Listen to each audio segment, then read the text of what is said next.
رحمۃ اللہ غوری صاحب welcome back again. And ہم بات کر رہے تھے قائد اعظم محمد علی جناح صاحب کی, اور اب تھوڑی سی بات ہو جائے بے نظیر بھٹو صاحبہ کی. 27 دسمبر کل ان کی برسی کا دن ہے, تو کیا فرمائیں گے؟ بے نظیر بھٹو سے آپ کی ملاقات ہوئی کبھی؟ جی, میری بہت ان سے ملاقات رہی. میں جب الجزائر میں سفیر تھا جی, تو وہ وہاں تشریف بھی لائی تھیں, وزیر اعظم تھیں اس وقت وہ, اور الجزائر میں الجزائری ان کو بہت پسند کرتے تھے, کیونکہ الجزائر کے آن جہانی صدر بومدین کی بے نظیر بھٹو کے آن جہانی والد بزرگوار ذوالفقار علی بھٹو سے بہت دوستی تھی. اچھا اچھا اچھا. تو بے نظیر جب وزیر اعظم بنی تو الجزائریوں نے فوراً ان کو مدعو کر لیا, تو وہ آئی تھیں, وہاں تشریف لائی تھی. ان کا جو استقبال الجزائر میں ہوا تھا وہ میں نے 3.5 برس گزارے تھے الجزائر میں. میں نے دیکھا تھا بہت سے دوسرے غیر ملکی سربراہان مملکت کو, سربراہان حکومت کو وہاں آتے ہوئے, لیکن جو استقبال بے نظیر کا کیا تھا وہ بے نظیر تھا. کیا بات ہے! یعنی کہ ایئرپورٹ سے اور شہر تک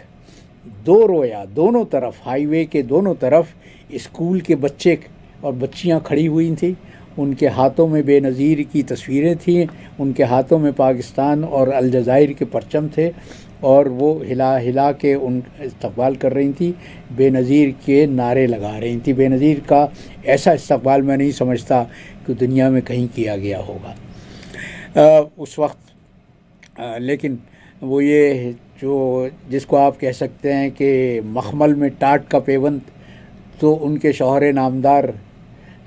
آصف علی زرداری بھی ان کے ساتھ تھے. وہ خیر وہ تو الگ ایک تذکرہ ہے کہ زرداری نے وہاں پر کہ کیا رویہ رکھا اور کس طرح کہا کہ حرکتیں ان کی رہیں. لیکن بے نظیر میں بڑی صفات تھیں, بہت تعلیم یافتہ تھیں, ظاہر ہے کہ بہت روشن دماغ تھیں, اپنے باپ کا چربا تھیں. بلکہ اکثر لوگ مجھ سے پوچھتے ہیں کہ آپ نے دونوں کو دیکھا ہے, باپ کو بھی اور بیٹی کو بھی, تو آپ کس طرح سے ان کا موازنہ کرتے ہیں؟ تو میں یہ کہتا ہوں کہ ذہانت کے اعتبار سے تو باپ بہت بلند تھا, بیٹی کے مقابلے میں بہت زیادہ بلند تھا. لیکن تکبر میں بیٹی باپ سے پیچھے نہیں تھی. تو یہ المیہ ہے جمال صاحب, میں اس کو کہتا ہوں المیہ. اور میں نے بہت سے لوگوں کو دیکھا ہے, ہمارے بہت سے قائدین کو دیکھا ہے جو دنیا کی بہترین جامعات میں تعلیم حاصل کرتے ہیں, اور بے نظیر نے بھی, ذوالفقار علی بھٹو نے بھی دنیا کی بہترین جامعات میں تعلیم حاصل کی تھی, اور بے نظیر بھٹو نے بھی دنیا کی بہترین جامعات میں تعلیم حاصل کی تھی. لیکن وہ جو میں ایک جملہ کہتا ہوں وہ میں بلا ٹوک کہتا ہوں کہ دنیا کی بہترین جامعات بھی ان کے اندر جو وڈیرا شاہی تھی اس کا کچھ نہیں بگاڑ سکی. تو وہ پھر وہ تو ایک قسم سے وہ ایک طرح سے پالش ہوتی ہے, وہ ایک پالش ہوتی ہے. دیکھیے تعلیم جو ہے وہ پالش ہوتی ہے, تربیت اصل چیز ہوتی ہے. تو تکبر کے مینس کہ تکبر برے وقت کی تکبر کی بات کر رہے ہیں, غرور اپنی ذات میں. ذوالفقار علی بھٹو کو تو خاص مزہ آتا تھا, مجھے لگتا تھا کہ لوگوں کی سر عام بے عزتی کر کے ذوالفقار علی بھٹو کو مزہ آتا تھا. بے نظیر میں یہ بات نہیں تھی, وہ اس طرح سے لوگوں کو زیادہ عام طور پہ وہ اس طرح سے ذلیل نہیں کیا کرتی. لیکن ذوالفقار علی بھٹو کی تو یہ خصلت بڑی مشہور ہے ان کی تو عادت کہ وہ میں نے بارہا اپنی آنکھوں سے دیکھا ہے کس طرح سے وہ لوگوں کو ذلیل کیا کرتے تھے. لیکن خیر بے نظیر کی خوبیاں بھی تھیں ظاہر بہت, اور سب سے بڑا اعزاز جو بے نظیر کے وساطت سے ہم پاکستانیوں کو حاصل ہوا وہ یہ کہ دنیا اسلام کی وہ پہلی خاتون وزیر اعظم تھی. اور اس کے بعد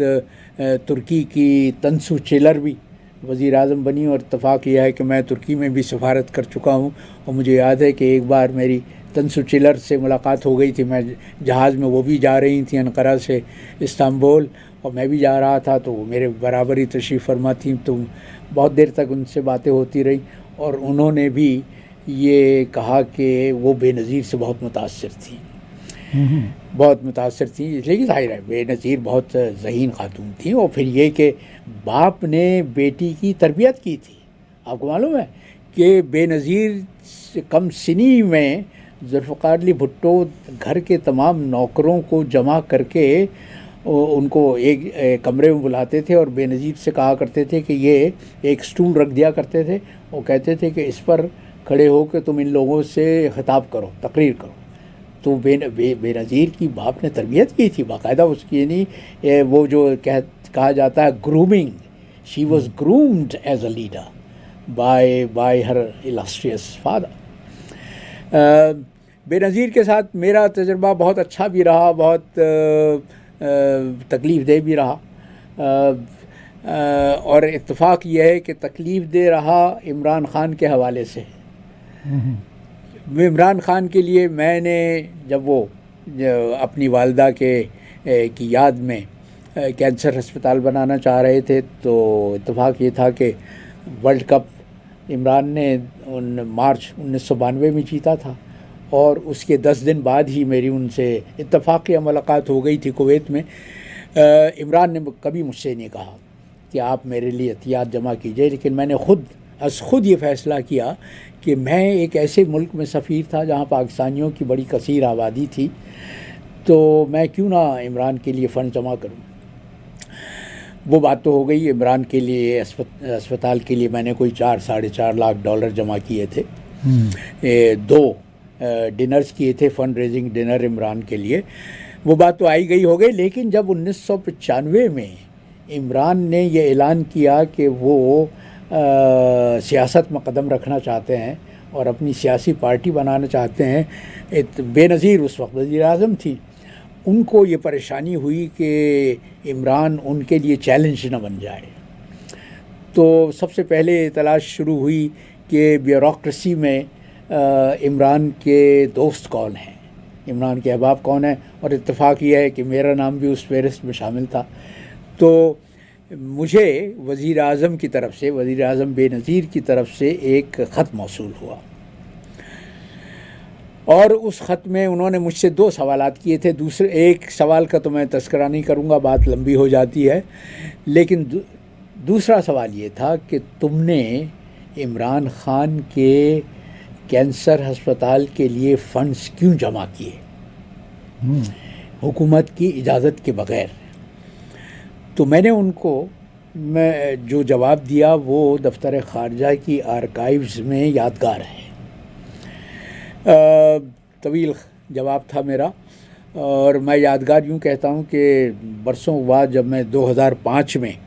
اسلام آباد گیا ہوں، اس وقت میں ریٹائر ہو چکا تھا، اپنے پینشن کے معاملات طے کرنے کے لیے گیا تھا، تو اس وقت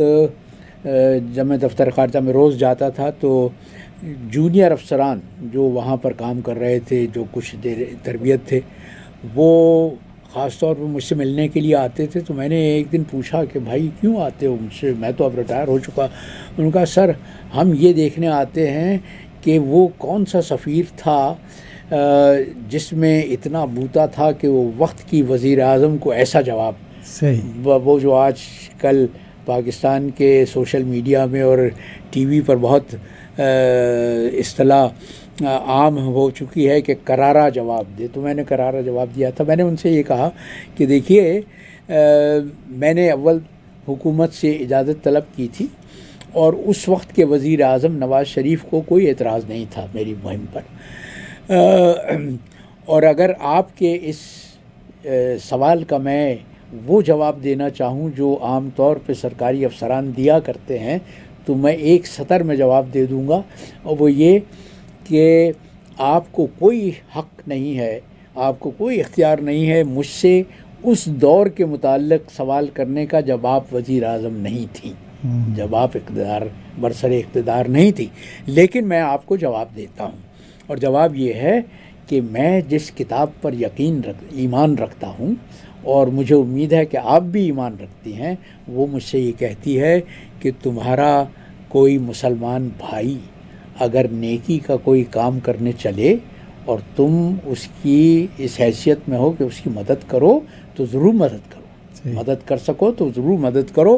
میں نے یہ سوچا کہ میں ایک ایسے ملک میں سفیر ہوں جہاں پاکستانیوں کی اتنی کثیر آبادی ہے، تو میں کیوں نہ عمران کے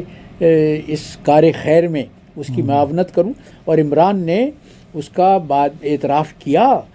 کہ کرامت اللہ خان غوری پہلا پاکستانی سفیر تھے جنہوں نے میرے کینسر ہسپتال کے لیے فنڈ جمع کیے۔ تو میں نے کہا کہ مجھے کوئی شرمندگی نہیں ہے وزیر اعظم اس بات پر کہ میں نے ایک مسلمان بھائی کے کار خیر میں اس کی معاونت کی، اور میں آپ کو یہ بتاتا چلوں کہ آئندہ بھی اگر عمران یا کوئی اور پاکستانی رہنما یا پاکستانی ایک عام پاکستانی اس طرح کا کار خیر کرے گا جس طرح کا کار خیر عمران کر رہا ہے، تو میں پہلا سفیر ہوں گا جو اس کی مدد کے لیے کھڑا ہوگا۔ وہ میرا جواب ان کو پسند نہیں آیا، اور اس کے 2 ہفتے کے بعد میرے پاس حکم نامہ آ گیا کہ تم اب کویت سے عراق چلے جاؤ، اس لیے کہ عراق اس زمانے میں کسی سفیر کے لیے سب سے مشکل پوسٹ تھی، کیونکہ عراق پر دنیا بھر کی پابندیاں لگی ہوئی تھی۔ آپ کو یاد ہوگا کہ خلیج کی جنگ کے بعد اقوام متحدہ نے امریکہ اور برطانیہ کی شہ پر عراق کے خلاف وہ پابندیاں لگائی تھیں جس کے متعلق صدر کلنٹن کے نیشنل سیکیورٹی ایڈوائزر نے یہ کہا تھا کہ دنیا کی تاریخ میں کسی ملک پر ایسی پابندیاں عائد نہیں کی گئیں جیسی پابندیاں عراق پر عائد کی گئی تھیں۔ مجھے وہاں پر جانے کے حکم ملا۔ عراقی بھی پریشان تھے کہ یہ ایک دشمن ملک سے دوسرے دشمن ملک کو سفیر کیوں بھیج رہی ہے۔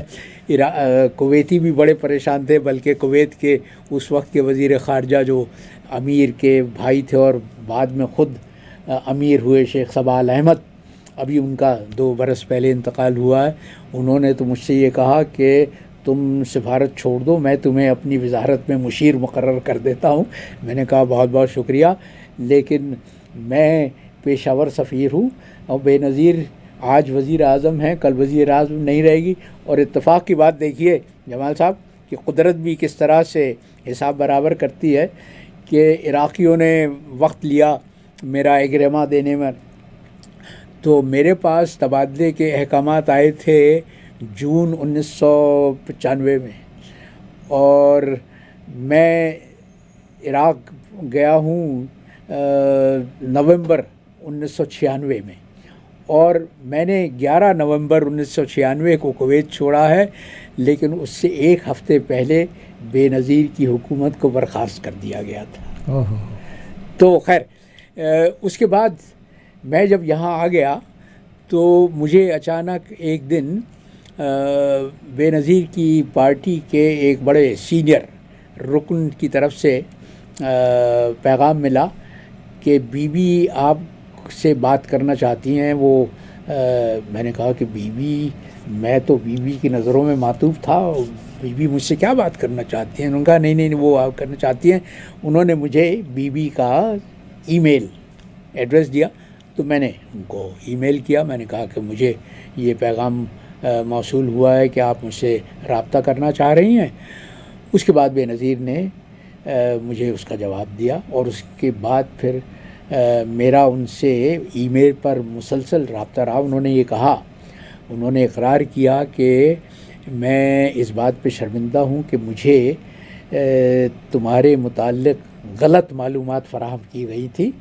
جس کی بنیاد پر میں نے تمہارا تبادلہ کویت سے عراق کا کیا۔ میں نے کہا مجھے کوئی پریشانی نہیں ہے، اس لیے کہ عراق میرے لیے تو آپ نے یہ سمجھا ہوگا کہ میں عراق میں پریشان ہوں گا، لیکن میرے لیے تو وہ زحمت نہیں تھی، رحمت تھی، اس لیے کہ میں نے وہاں پہ رہتے ہوئے اپنی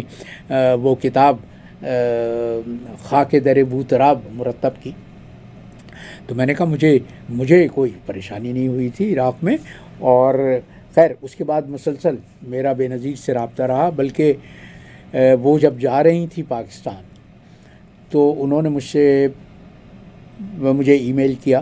کہا کہ میں پاکستان جانے کا سوچ رہی ہوں، کیا خیال ہے تمہارا، میں جاؤں یا نہیں؟ میں نے کہا بیوی